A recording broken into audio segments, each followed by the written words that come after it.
Hello everyone, today we are going to learn basic Google Sheet tutorial how to delete rows. So for example, I will create a border, this, and then if you want to delete rows, you can select rows.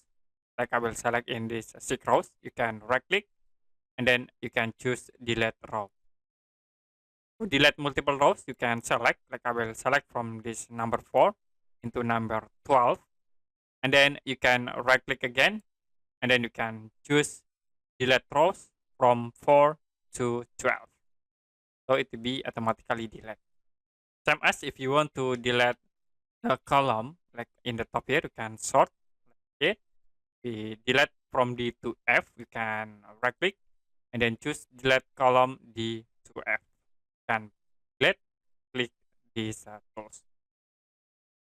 Okay, that's it for basic Google Sheet tutorial, how to delete rows.